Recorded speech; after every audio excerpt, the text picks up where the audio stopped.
اعوذ باللہ السمیع العلیم من الشیطان الرجیم من حمزه ونفخه ونفثه بسم اللہ الرحمن الرحیم ان یوم الفصل کان میقاتا یوم ينفخ في الصور فتأتون افواجا وفتحت السماء فكانت ابوابا وسيرت الجبال فكانت سرابا ان جهنم كانت مرصادا للطاغين مآبا لابثين فيها أحقابا لا يذوقون فيها بردا ولا شرابا إلا حميما وغساقا جزاء وفاقا إنهم كانوا لا يرجون حسابا وكذبوا بآياتنا كذابا وكل شيء أحصيناه كتابا فذوقوا فلن نزيدكم إلا عذابا. پیارے بھائیوں اور عزیز بہنوں، السلام علیکم ورحمۃ اللہ وبرکاتہ. سورہ النبأ، سورہ عما یتساءلون، جس کی تفسیر سے متعلق پچھلی مجلس ہماری اور آپ کی شروع ہوئی ہے. آج اس کی دوسری مجلس ہے. پچھلی مجلس میں اللہ تبارک و تعالی نے متعدد قسموں اور کائنات کے بہت سے مشاہدات کے حوالے سے یہ بات ہمارے اور آپ کے جانشین دل نشین کرنے اللہ نے کیا تھا کہ قیامت کی آمد یقینی ہے، قیامت آنے والی ہے. اب قیامت سے متعلق اس کی کیفیت اور اس کی کچھ ہولناکیوں کا ذکر شروع ہو رہا ہے. یہ اس سورت کا دوسرا پیراگراف آپ کہہ سکتے ہیں.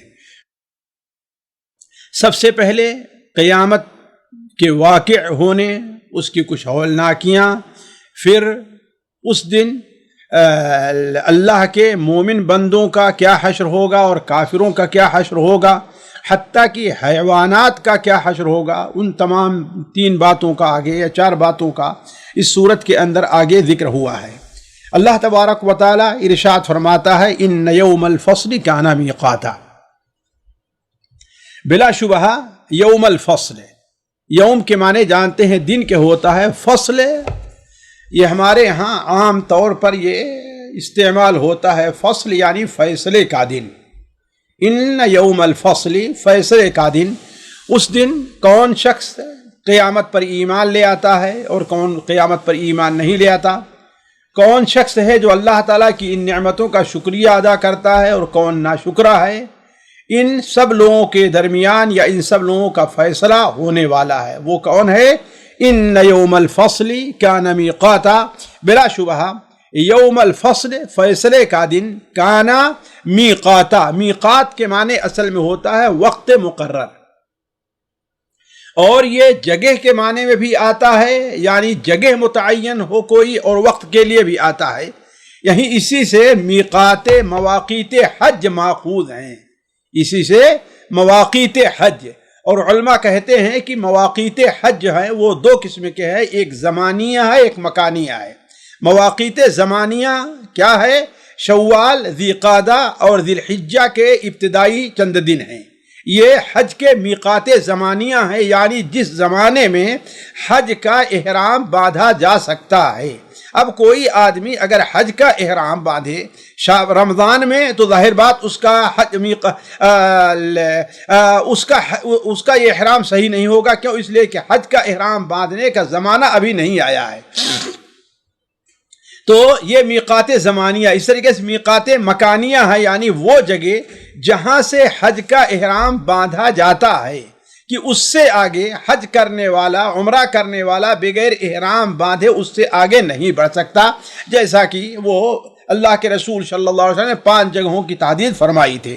تو ان یوم الفصل کان میقاتا، بلا شبہ فیصلے کا دن مقرر ہے، متعین ہے. فیصلے کے دن کا جو وقت ہے وہ متعین ہے. جیسے ان الصلاۃ کانت کتابا موقوتا، نماز مسلمانوں پر وقت کی پابندی کے ساتھ. تو اسی طریقے سے ان یوم الفصل، بلا شبہ فیصلے کا دن کیا ہے؟ کانا میقاتا ہے یا تھا میقاتا محدد ہے کہ جس دن اللہ تبارک و تعالی لوگوں کو جمع کرے گا، لوگوں کو اکٹھا کرے گا اور ان کے درمیان اللہ تبارک و تعالی فیصلہ فرمائے گا، وہاں پر جو لوگ اللہ کے حقوق کے اندر کمی کیے ہیں ان کا بھی فیصلہ ہوگا، اور اللہ تعالیٰ کے مخلوق کے حقوق میں جہاں کمی ہوئی ہے اس کا بھی فیصلہ ہوگا۔ تو یہ قیامت کی گویا کی ایک ہولناکی ہے۔ اس کے بعد اللہ تعالیٰ فرماتا ہے یوم ینفخ فی الصور، یہ دن کب آئے گا؟ یوم، اس دن، یعنی فیصلے کا دن کون سا دن ہے؟ یوم، وہ دن، ینفخ فی الصور، جس دن سور پھونکا جائے گا، جس دن سور پھونکا جائے گا۔ اور ظاہر بات ہے سور پھونکنے والے حضرت اسرافیل علیہ السلام ہے، اور یہ سور آپ لوگ جانتے ہیں کہ راجح قول کے مطابق 2 بار پھونکا جائے گا۔ پہلی بار جب سور پھونکا جائے گا تو لوگ گھبرائیں گے، اور گھبرا کر کے یہاں صورتحال پیدا ہو جائے گی کہ صرف لوگ ہی نہیں بلکہ ساری دنیا ہلاک اور برباد ہو جائے گی، جیسے اذا زلزلت الارض زلزالہا۔ اور دوسری بار جب سور پھونکا جائے گا تو یہ اس وقت ہوگا جب کہ اللہ تبارک و تعالی آسمان سے اوپر سے ایک بارش نازل فرمائے گا، اور اس بارش کی وجہ سے انسان کا جسم جو ریڑھ کی ہڈی، جو آخر کی ایک ہڈی تھوڑا سا اتنا بڑا حصہ رہتا ہے وہ باقی رہے گا، اسی سے انسان دوبارہ بننا شروع ہو جائے گا۔ جب انسان بن جائے گا تو سور پھونکا جائے گا تاکہ اس میں روح دوڑے۔ اللہ تعالیٰ نے اس سور کے اندر یہ خوبی رکھی ہے کہ اسی سور پھونکنے کی وجہ سے لوگوں کی روح قبض بھی ہو جائے گی، اور اسی سور پھونکنے کی وجہ سے لوگوں کے جسم کے اندر روح دوڑ بھی جائے گی اللہ تعالیٰ کے حکم سے۔ تو یوم ینفخ فی الصور، جب کہ سور میں پھونکا جائے گا، فتأتون افواجا، پس تم لوگ آؤ گے، افواجا، فوج در فوج۔ تو تم لوگ اس وقت فوج در فوج آؤ گے۔ یہ فوج در فوج آنا، ایک تو یہ ہو سکتا ہے کہ کچھ لوگ جس طریقے سے ان کا انتقال ہوا ہے ایسے ہی ایک دوسرے کے بعد فوج در فوج آئیں، اور اس سے بھی راجح قول یہ معلوم ہوتا ہے کہ چونکہ قیامت کے دن اللہ تبارک و تعالی ہر ایک کو اس کی کتاب، اس کے امام کے ساتھ بلائے گا۔ یوم ندعو کل اناس بامامہم، ہر انسان اپنے امام، اپنے نبی کے ساتھ آئے گا، یا ہر شخص کو اس کی کتاب دی جائے گی، تو لوگ اپنے نبی کے ساتھ فوج در فوج وہاں پر حاضر ہوں گے۔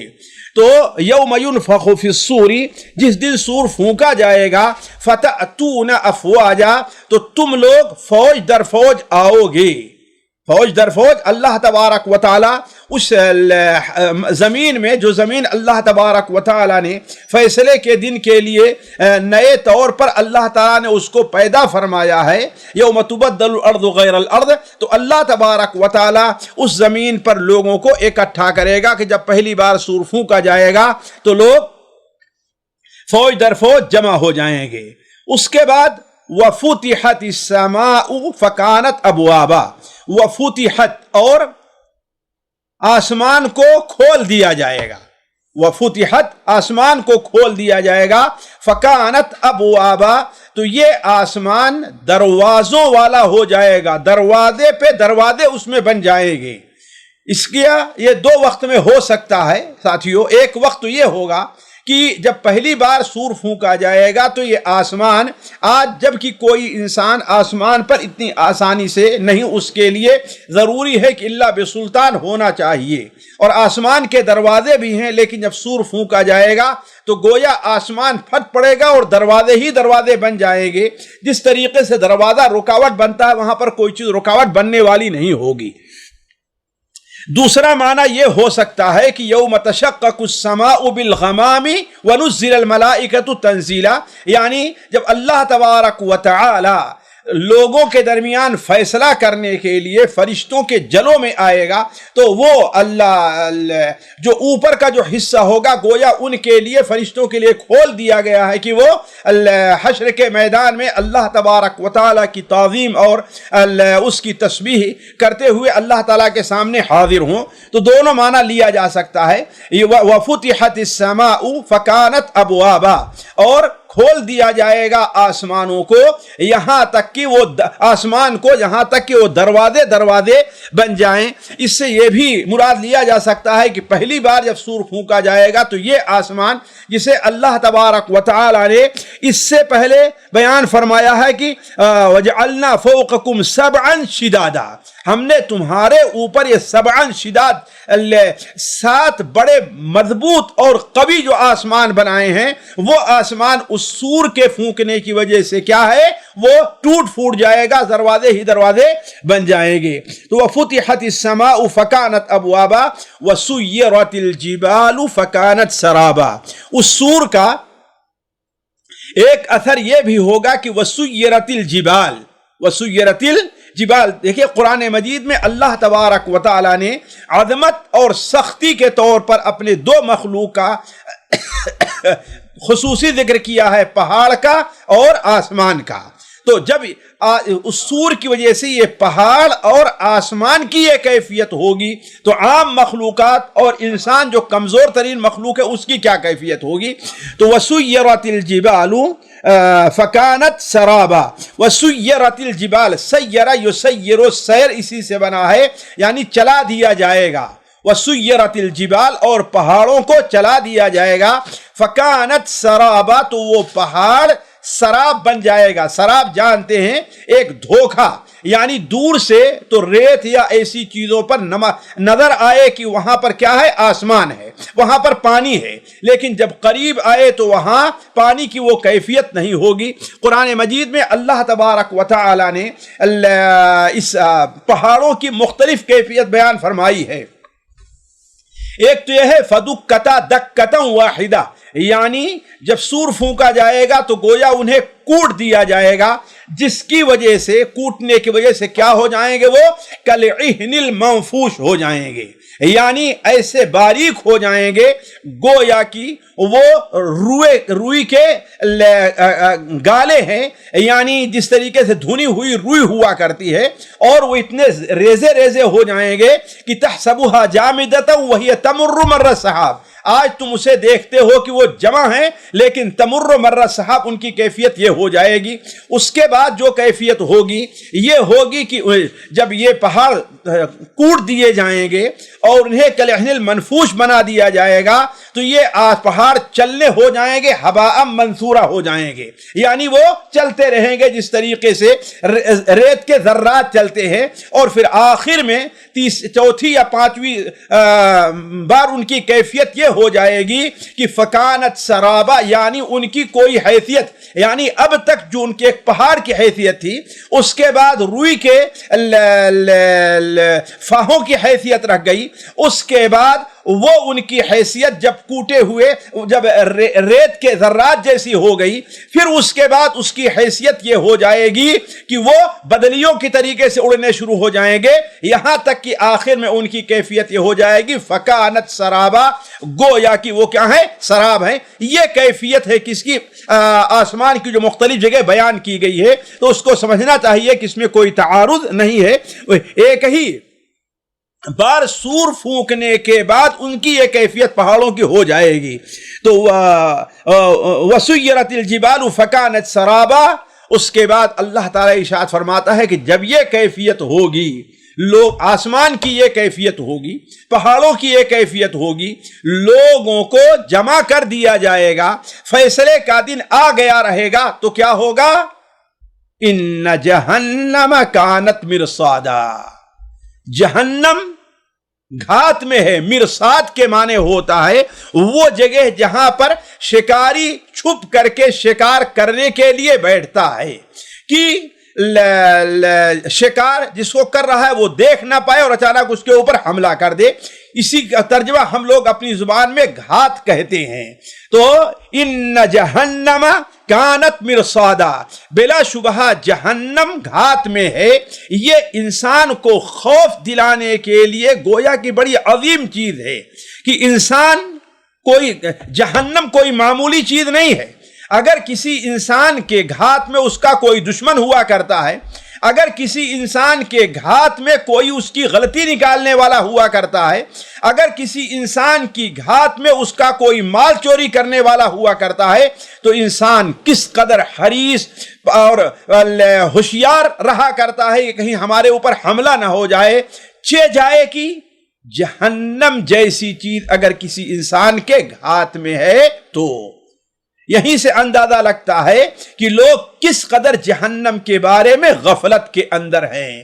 اسی لیے تو نبی کریم صلی اللہ علیہ وسلم نے ارشاد فرمایا، سنن ترمذی کے اندر حضرت انس بن مالک کی روایت ہے، ما رأیت مثل النار نام حاربها ولا مثل الجنت نام طالبها، ہم نے نہیں دیکھا کہ جہنم جیسی کوئی چیز ہو اس سے بھاگنے والا آدمی سو رہا ہے۔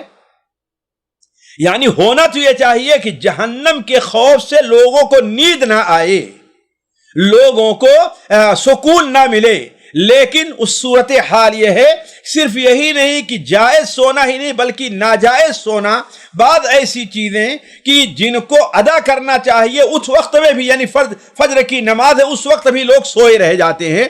تو ما رأیت مثل النار نام حاربها ولا مثل الجنت نام طالبها، تو ان جہنم کانت مرصادا، بلا شبہ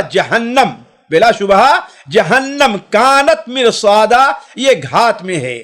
تو اس کا ایک معنی تو یہ ہے کہ انسان آج کل جو ہے کس قدر جہنم سے غافل ہے، حالانکہ اسے یہ سمجھنا چاہیے کہ وہ کوئی بھی عمل کر رہا ہے تو یا تو اس کا عمل اسے جنت کی طرف لے جانے والا ہے، جہنم کی طرف لے جانے والا ہے، لیکن انسان کیا ہے، وہ غفلت میں ہے۔ جہنم تو اس کے گھات میں ہے کہ کب اس کی زندگی ختم ہو جائے اور وہ جہنم کے اندر ڈال دیا جائے۔ دوسرا معنی لوگوں نے کہا ہے کہ یہ اس وقت کی بات ہے کہ جب کہ لوگوں کا گزر پل صراط کے اوپر سے ہوگا، اس لیے پل صراط جو رکھا جائے گا وہ جہنم کے بیچوں بیچ رکھا جائے گا۔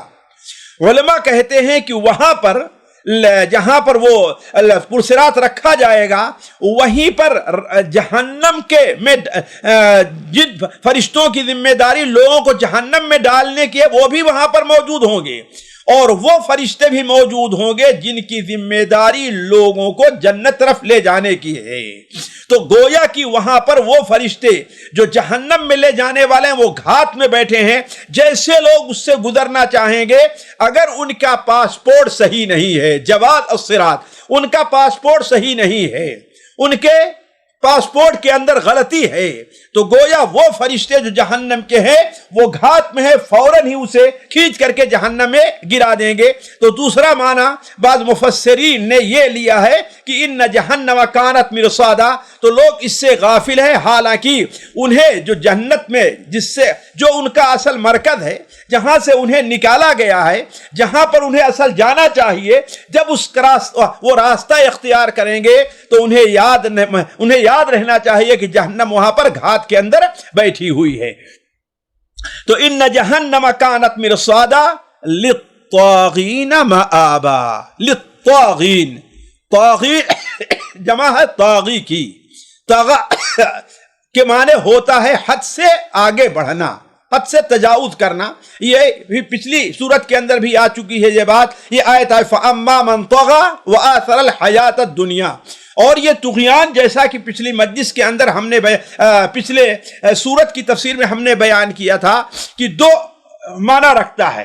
ایک معنی تو حد سے تجاوز کرنا ہے، تو گویا اللہ تبارک و تعالیٰ نے اس کے لیے زندگی گزارنے کی جو حد رکھی تھی اس سے اس نے تجاوز کیا۔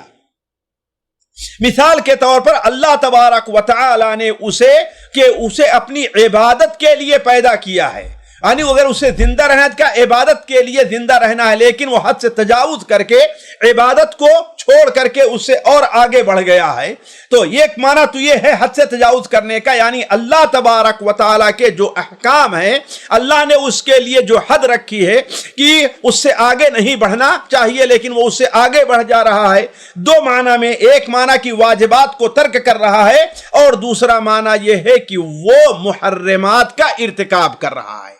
ایک معنی تو حد سے طغا کا یہ ہے، دوسرا معنی طغا کا ہوا کرتا ہے لوگوں کے اوپر ظلم کرنا، لوگوں پر ظلم کرنا، اور لوگوں پر ظلم جو ہے ان کے تین اعتبار سے ہوا کرتا ہے کہ ان کے مال میں زیادتی سے کام لی جائے، ان کے جسم کے اندر زیادتی سے کام لے، اور ان کی عزت کے اوپر بھی زیادتی سے کام لیا جائے۔ اور یہ تین ایسی چیزیں ہیں جن سے متعلق اللہ تعالیٰ نے حجۃ الوداع کے موقع پر ایک سے زائد بار آپ نے فرمایا تھا کہ اللہ نے تمہارے اوپر تمہارے مال کو، تمہارے خون کو اور تمہاری عزت کو حرام کر دیا ہے۔ تو طغا کا دونوں معنی ہوگا، ایک معنی تو یہ ہے کہ اللہ تبارک و تعالیٰ نے اسے زندگی گزارنے کی جو حد رکھی ہے، یعنی اللہ کی عبادت کرے، اس کے فرائض کو بجا لائے اور اس کے مناہی نواہی پر کو ترک کر دے، اس میں اس نے حد سے تجاوز کیا، اپنے حد پر باقی نہیں رہا۔ اور دوسرا معنی یہ ہے کہ اللہ تبارک و تعالیٰ کی مخلوق کے پر اس نے ظلم کیا ہے۔ تو ان جہنم کانت مرصادا، بلا شبہ جہنم گھات میں ہے، للطاغین مآبا، ظالموں کے لیے، حد سے آگے بڑھنے والوں کے کا مآبا ٹھکانہ ہے۔ آبا یعوب و اوبر کے معنی ہوتا ہے لوٹنا، لوٹنا ٹھکانہ۔ اسی لئے مومن کی ایک اچھی صفت کیا؟ اواب بیان کی گئی ہے۔ اواب یعنی وہ اللہ تبارک و تعالیٰ کی طرف لوٹنے والا ہے، توبہ کرنے والا ہے، اللہ تعالیٰ کی رضا کو تلاش کرنے والا ہے۔ تو مآب ہوتا ہے ٹھکانے کی جگہ۔ تو گویا ایسے یہ جہنم جو گھات میں ہے وہ کیا ہے؟ للطاغین مآبا، یہ ظالموں کے لیے، حد سے آگے بڑھنے والوں کا ٹھکانہ ہے۔ لابثین فیہا احقابا، نعوذ باللہ من ذالک۔ لابثین، لابث یلبسو کے معنی ہوتا ہے ٹھہرنے کے۔ لابثین یعنی اس میں رہیں گے، لابثین فیہا کس میں؟ اسی جہنم کے اندر رہیں گے۔ احقابا، احقابا یہ جمع ہے حقبہ کی۔ حقبہ کے معنی طویل مدت کے ہے، یعنی مدتوں، ہمیشہ ہمیشہ معنی ہے وہاں پر رہیں گے، یعنی مدتوں رہیں گے، مدتوں رہیں گے، مدتوں رہیں گے، مدتوں رہیں گے، ان کو آپ شمار کرتے جائیں تو گویا اس کی کوئی انتہا نہیں ہوگی، اس کی کوئی انتہا نہیں ہوگی۔ بعد مفسرین نے، جن میں شاید حضرت عبداللہ ابن عباس بھی ہیں، وہ بیان کرتے ہیں کہ ایک حقبہ جو ہوتا ہے وہ 80 سال کا ہوتا ہے۔ ایک حقبہ 80 سال کا ہوتا ہے، اور 80 سال، ایک سال جو ہوتا ہے وہ 12 مہینے کا ہوتا ہے، اور ایک مہینے میں 30 دن ہوتے ہیں، اور ایک دن جو ہوتا ہے وہ 1000 سال کا ہوتا ہے۔ یہ حقبہ ہے۔ تو اس سے دیکھیں کہ ایک ہی سال کو آپ لے لیں، ایک حقبہ کو لے لیں تو وہ کتنے لاکھوں اور کروڑوں سال ہمارے آپ کے حساب سے بن جائے گا۔ جائے کہ اگر لابثین 80 سال کا آپ حساب لگائے تو اس کا کیا شمار ہے۔ تو اس سے جو مراد ہے وہ کیا ہے؟ یعنی اس میں وہ ہمیشہ ہمیشہ رہیں گے، اس سے نکلیں گے نہیں۔ بعض لوگوں کو اس سے شبہ ہوا ہے کہ جو لوگ جہنم میں جائیں گے، کافر بھی ایک دن جہنم سے وہ ضرور نکلیں گے۔ کیوں؟ اس لیے کہ اللہ تبارک و تعالی نے لابثین کہا ہے، احقابہ کہا ہے، اور احقابہ کا معنی یہ ہے کہ اس کی ایک مدت محدد ہے۔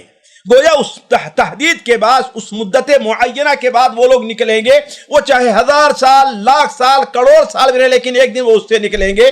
لیکن یہ بات اس وقت تک صحیح نہیں ہو سکتی جب تک کہ قرآن مجید کے اندر صرف یہی ایک آیت نہ ہو۔ اگر یہی ایک آیت ہوتی جہنمیوں کو جہنم میں رہنے کے لیے، تب تو کہا جاتا ہے کہ ہاں یہ استدلال ہو سکتا ہے۔ لیکن جبکہ قرآن مجید میں اللہ تبارک و تعالی نے، اگر مجھ سے بھول نہیں تو تین جگہ جہنم سے مطلب ہے خالدین فیہا ابدا، خالدین فیہا ابدا۔ ایک جگہ ہمارے خیال سورہ نساء کے اندر ہے، دوسری جگہ سورہ الجن کے آخر میں ہے، اور تیسری جگہ سورہ احزاب کے اندر ہے۔ تیسری جگہ سورہ یسألک الناس عن الساعة قل انما علمها عند ربی وما يدريك لعل الساعة تكون قریبا۔ ان اللہ لعن الکافرین واعد لهم سعیرا خالدین فیہا ابدا، خالدین فیہا ابدا۔ اسی طریقے سے سورہ نساء کے اندر اور سورہ الجن کے اندر بھی خالدین فیہا ابدا۔ اور اس سے بھی واضح اللہ کے رسول صلی اللہ علیہ وسلم جو قرآن کے مفسر، قرآن کے معلم بن کر کے آئے تھے، آپ صلی اللہ علیہ وسلم کے حدیث جو صحیح مسلم وغیرہ میں ہے کہ جب اللہ تبارک و تعالی جنتی کو جنتی جنت میں چلے جائیں گے، جہنمی جہنم میں چلے جائیں گے، تو موت کو میڈھے کی شکل میں لے آیا جائے گا اور کہا جائے گا یا اہل الجنہ اور یا اہل النار، اور سارے لوگ اپنا سر اٹھا کر کے دیکھیں گے تو اللہ تعالیٰ کی طرف سے جو ندا دینے والا ہے وہ پوچھے گا کیا تم اس کو پہچانتے ہو؟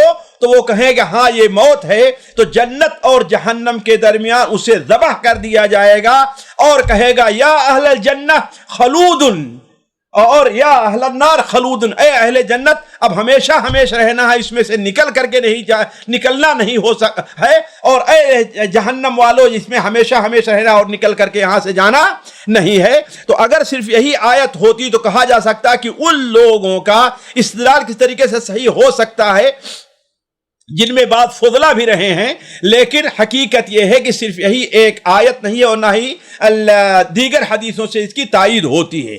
تو علی کل حال لابثین فیہا احقابا، اس جہنم کے اندر یہ طاغین لوگ، یہ ظالم لوگ، یہ حد سے بڑھنے والے لوگ ہمیشہ ہمیشہ رہیں گے، ہمیشہ ہمیشہ رہیں گے، ایسے زمانے تک رہیں گے جو کبھی ختم ہونے والا نہیں ہے۔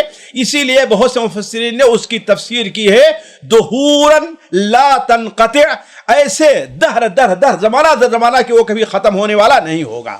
تو لابثین فیہا احقابا لا یذوقون فیہا بردا ولا شرابا، لا یذوقون فیہا، لا یذوقون نہیں چکھیں گے فیہا اس میں، ذائقہ یذوقو کے معنی آپ لوگ جانتے ہیں چکھنے کے ہوتا ہے، اور بسا اوقات انسان کو کوئی اچھی چیز ہے یعنی مزہ چکھنا ہے، یا انسان کو اگر تکلیف سزا ہے تو اس کے لیے بھی چکھنے کا معنی استعمال ہوتا ہے، جیسے ہمارے یہاں کہتے ہیں کہ اچھے مزہ چکھا تم نے، تمہیں اچھی سزا ملی، اس معنی میں ہوا کرتا ہے۔ تو لا یذوقون فیہا بردن ولا شرابا، نہیں چکھیں گے اس میں، نہیں چکھنے کو ملے گا اس میں، کس میں؟ ان کے لیے جہنم میں، بردن ولا شرابا، نہ ہی ٹھنڈک۔ بعض علماء نے برد کا معنی نوم کیا ہے، لیکن شرابہ کا اگر مقابل میں لیں تو برد ہی ہوگا۔ لا یذوقون فیہا بردن ولا شرابا، نہ ہی چکھیں گے اس میں ٹھنڈک، ٹھنڈی، ولا شرابہ اور نہ پانی۔ کیوں؟ اس لیے کہ آگ چونکہ گرم ہے، آگ جل رہی، اس میں جلن ہے، تو اس سے سکون کے لیے انسان کو دو چیز کی ضرورت پڑتی ہے، ایک پانی کی اور دوسرے ٹھنڈی ہوا کی، ٹھنڈک کی۔ اور ٹھنڈی ہوا سے ہوتا یہ ہے کہ انسان کے ظاہر میں جو گرمی وہ ختم ہوتی ہے، اور پانی سے، ٹھنڈا پانی ہوتی انسان کے باطنی طور پر جو اس کی پیاس ہوتی ہے وہ ختم ہوتی ہے۔ تو انسان دو چیزوں کا محتاج ہوگا، اور اللہ تبارک و تعالی، اللہ حفاظت فرمائے تمام مسلمانوں کی، اللہ تعالیٰ کافروں سے، ظالموں سے، جہنمیوں سے اسی چیز کی نفی کر رہا ہے۔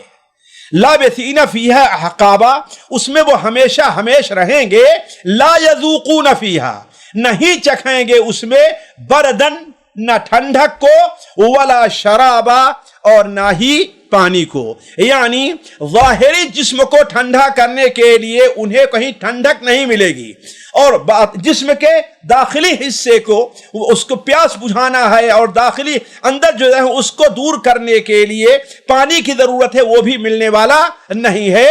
الا حمیما وغساقا، سوائے حمیم کی۔ حمیم کہتے ہیں انتہا درجے کے گرم پانی کو، انتہا درجے کے گرم پانی کو حمیم کہا جاتا ہے۔ وغساقا، غساق، غساقا یہ عمومی طور پر غساقہ سے مراد جو علماء نے لیا ہے وہ یہ ہے کہ جہنمیوں کی جو پیپ ہوگی، ان کے جو خون ہوں گے، ان کے جو پسینے ہوں گے، ان کے آنسو جو بہ رہے ہوں گے، یہ ساری چیزیں جو جمع ہو جائیں گی وہی چیزیں انہیں پینے کے لیے دیا جائے گا۔ تو اور یہ جانتے ہیں یہ غساقہ آیا کس کے مقابلے میں؟ حمیم کے مقابلے میں۔ تو گویا یہ حمیم جو پانی ملے گا پینے کو وہ انتہا درجے کا گرم ہوگا، اور یہ غساقہ، یہ پیپ ہے، خون ہے اور آنسو ہے، یہ ساری چیزیں جو ہے یہ انتہا درجے کی ٹھنڈی ہوگی، ٹھنڈک اس میں پائی جائے گی۔ تو لا یذوقون فیہا بردا ولا شرابا، نہیں چکھیں گے وہ یا نہیں ملے گی ان کو اس میں نہ تو ٹھنڈک اور نہ ہی پانی، سوائے سخت گرم پانی کے اور پیپ اور خون اور لہو وغیرہ کے، خون پیپ اور لہو وغیرہ کے، غساق کے۔ اور ایک پانی جانتے ہیں قرآن مجید میں اس کی جو صفت بیان کی گئی اس قدر گرم ہوگا، اس قدر گرم ہوگا کہ اللہ تعالیٰ فرماتا ہے یصب من فوق رؤوسہم الحمیم۔ صرف ایک جگہ مثال لے لیجئے، یصب من فوق رؤوسہم الحمیم، جب وہ پانی طلب کریں گے جلتے ہوئے، اس لیے کہ کوئی بھی آدمی جو جلتا ہے تو سب سے پہلے وہ پانی کا استعمال کرنا چاہتا ہے اپنے آپ سے آگ کو بجھانے کے لیے، تو پانی طلب کریں گے تو کیا ہوگا؟ یصب من فوق رؤوسہم الحمیم، اللہ تعالیٰ فرماتا ہے کہ ان کے اوپر سے گرم پانی ڈال دیا جائے گا، یصہر ما فی بطونہم والجلود، جس گرمی کی وجہ سے، اس پانی گرمی کی وجہ سے صرف ان کا ظاہری حصہ ہی نہیں جھلسے گا، ان کے پیٹ کا حصہ بھی جھلس جائے گا۔ یہ چیزیں بڑی تفصیل کے ساتھ قرآن مجید میں سورہ کہف اور دوسری جگہ بیان ہوئی ہیں، میں اس طرف نہیں جانا چاہتا، صرف یہ اشارہ کہ وہ پانی نہایت ہی گرم ہوگا۔ تو لا یذوقون فیہا بردا ولا شرابا الا حمیما وغساقا، نہیں چکھیں گے یا نہیں ملے گا چکھنے کو وہاں پر نہ کوئی ٹھنڈک نہ کوئی پانی، الا حمیما وغساقا، سوائے یا بجز گرم، سخت گرم پانی کے، غساقہ اور پیپ اور خون کے۔ یہاں پر کوئی آدمی یہ کہہ سکتا ہے کہ آخر انہیں یہ عذاب کیوں ہو رہا ہے؟ صرف یہی تو کیا نا کہ اس دنیا میں کفر کیا ہے، شرک کیا ہے۔ اللہ تبارک و تعالی اس کا جواب دیتے ہوئے فرماتا یہ ان کے اوپر ظلم نہیں ہے، جزاء وفاقا۔ وفاقا، وفق کے معنی کیا ہے؟ ہمارے ہم موافق کہتے ہیں، یعنی برابر کے، یہ چیز اس کے موافق ہے یعنی اسی کے برابر ہے، تو ان کو یہ بدلہ جو ملے گا وہ بدلہ برابر کا ہوگا، یعنی جیسے ان کی کرنی رہی ہے ویسے اللہ تعالیٰ نے ان کو ویسے سزا بھی دی ہے۔ تو جزاء وفاقا، یہ ان کے اعمال کا یہ پورا برابر سرابر کا بدلہ ہوگا۔ کیوں؟ انہم کانوا لا یرجون حسابا، اب کس وجہ سے ان کو یہ بدلہ ملے گا؟ اللہ تبارک و تعالیٰ ان کی ان غلطیوں کی طرف اللہ تعالیٰ کا ذکر فرما رہا ہے، انہم کانوا لا یرجون حسابا، یہ اس لیے ہے کہ انہم کانوا، بلا شبہ یہ لوگ، کانوا تھے، لا یرجون حسابا، حساب کی امید نہیں رکھتے تھے۔ یہ ان کے عقیدے کی خرابی تھی، عقیدے کے طور پر وہ قیامت کے اوپر گویا ایمان نہیں لے آتے تھے، صرف اللہ نے ایمان نہیں بلکہ کیا، لا یرجون، امید نہیں رکھتے تھے۔ یہیں سے بہت سے لوگوں کی غلطیاں اور ان کی کوتاہیوں کا پتہ چلتا ہے کہ ہم میں سے کتنے لوگ جو اپنے کو یہ تو کہتے ہیں کہ ہم مسلمان ہیں، آخرت پر ہمارا ایمان ہے، لیکن وہ حساب کی امید نہیں رکھے ہوئے ہیں۔ اگر حساب کی امید رکھے ہوئے ہوتے، جیسے اسٹوڈنٹ، ایک طالب علم امتحان کی جو امید رکھتا ہے وہ اس کے لیے تیاری بھی کرتا ہے، تو اگر وہ حساب کی امید ہوتی ان کے پاس تو اس کے لیے تیاری بھی کرتے۔ تو یہ پہلی غلطی ہے، لا یرجون حسابا۔ اور دوسری ان کی غلطی جو عمل رہی ہے وہ کیا رہی ہے؟ وَكَذَّبُوا بِآيَاتِنَا كِذَّابًا، اور جھٹلاتے رہے ہیں ہماری آیتوں کو اچھی طریقے سے جھٹلانا، مکمل طور پر جھٹلانا، یعنی ہماری جو آیات ہیں، ہمارے رسول جو لے کر کے آیا کرتے تھے انہیں توحید کی دعوت دیا کرتے تھے، اللہ کی عبادت کی دعوت دیا کرتے تھے، تو ان کو جھٹلایا کرتے تھے۔ وَكَذَّبُوا بِآيَاتِنَا كِذَّابًا، تو گویا یہ ان کی دو غلطیاں تھیں، ایک عقیدے کی غلطی کہ قیامت آخرت پر ان کا ایمان نہیں تھا، اللہ کے سامنے حاضر ہونے پر، حساب دینے پر، اور دوسری غلطی یہ تھی کہ وہ اللہ کے رسولوں پر ایمان نہیں لے آتے تھے۔ اور ظاہر بات ہے یہ وہ سوال ہوں گے جو سب سے پہلے لوگوں سے کیے جائیں گے۔ وَكُلَّ شَيْءٍ أَحْصَيْنَاهُ كِتَابًا، اللہ تعالیٰ فرماتا ہے یہ ان کے اوپر ظلم نہیں تھا، نہیں بلکہ وَكُلَّ شَيْءٍ، اور ہر چیز کو، احصیناہ، احصا یحصی کے معنی ہوتا ہے گن لینا، ایک ایک شمار کر کے رکھنا، یہ نہیں کہ ایسے لیا اور رکھ دیا، نہیں، ایک ایک کو شمار کر کے رکھنا۔ تو احصیناہ کتابا، اور صرف شمار کر کے رکھا نہیں بلکہ اللہ نے اسے لکھ کر کے رکھا ہے۔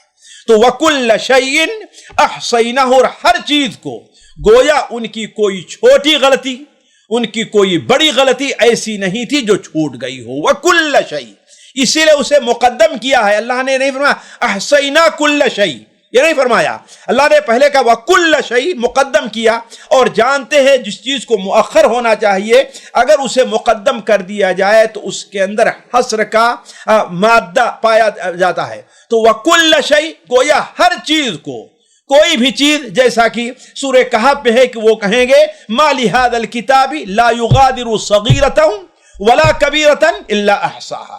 تو وَكُلَّ شَيْءٍ أَحْصَيْنَاهُ كِتَابًا، اور ہر چیز کو ہم نے لکھ کر، شمار کر کے اس کو لکھ لیا ہے۔ یعنی وہ اگر کچھ اعتراض بھی کرنا چاہیں گے کہ ہم جہنم میں جو ڈالا گیا ہے ہمیں ظلم کے طور پر، تو اللہ تبارک و تعالیٰ ان کے سامنے اس کو حاضر کر دے گا۔ فَذُوقُوا فَلَن نَّزِيدَكُمْ إِلَّا عَذَابًا، اب تک دیکھیے خطاب تھا وہ غائب کا، صیغہ استعمال ہو رہا تھا، انہم کانوا لا یرجون حسابا وکذبوا بآیاتنا کذابا وکل شیء احصیناہ کتابا، لیکن اب اللہ تبارک و تعالی نے صیغہ یہاں پر بدل دیا اور مخاطب کیا لوگوں کو، کیا؟ فذوقوا فلن نزیدکم الا عذابا، پس چکھو تم فلن نزیدکم الا عذابا، پس ہم نہیں زیادہ کریں گے تمہارا مگر عذاب ہی، یعنی اب تمہارے لیے عذاب ہی کی تمہارے عذاب ہی میں اضافہ ہوگا۔ فلن نزیدکم الا عذابا، حضرت عبداللہ ابن عمر رضی اللہ تعالیٰ عنہما فرماتے ہیں کہ سب سے زیادہ وعید کی آیت اگر مشرک جہنمیوں کے لیے کوئی ہے تو وہ یہ آیت ہے، سب سے زیادہ وعید والی آیت، فذوقوا فلن نزیدکم الا عذابا۔ تو گویا بسا اوقات انسان ہوتا یہ ہے کہ ایک کسی مصیبت اور پریشانی کا عادی ہو جاتا ہے تو وہ مصیبت اس کو ہلکی معلوم ہوتی ہے، تو اللہ تعالیٰ نے اتنا ہی نہیں رہے گا، کیا ہوگا؟ اس پر ہم زیادہ کر دیں گے تاکہ انہیں سکون نہ ملے۔ اور ایک چیز یہ ہوتی ہے کہ بسا اوقات انسان کو قدر اطمینان ہوتا ہے کہ چلو کوئی بات نہیں، ایک دن ہے، 2 دن ہے، 1 سال ہے، 2 سال ہے، 100 سال ہے، کچھ ہے، لیکن یہ نہایت تو ہے۔ لیکن اللہ تعالیٰ فرماتا ہے کچھ کوئی نہایت نہیں، فذوقوا فلن نزیدکم الا عذابا، پس چکھو تم اس عذاب کو، فلن نزیدکم، ہم ہرگز نہیں زیادہ کریں گے مگر تمہارے عذاب ہی کو، یعنی تمہارے عذاب ہی میں اضافہ ہوگا۔ آج کی مجلس کو یہیں پر روکتے ہیں، پھر انشاءاللہ کچھ فوائد اور اگلی آیات آپ کے سامنے اگلے مجلس میں رکھی جائے گی۔ اللہ تعالیٰ سے دعا ہے کہ اللہ تعالیٰ ہمیں اور آپ کو قرآن کے ساتھ جڑے رہنے، قرآن کے حدود کا پاس لحاظ رکھنے، قرآن کے احکام پر عمل کرنے کی اللہ تعالیٰ ہمیں اور آپ کو توفیق عطا فرمائے۔ والسلام علیکم ورحمۃ اللہ وبرکاتہ۔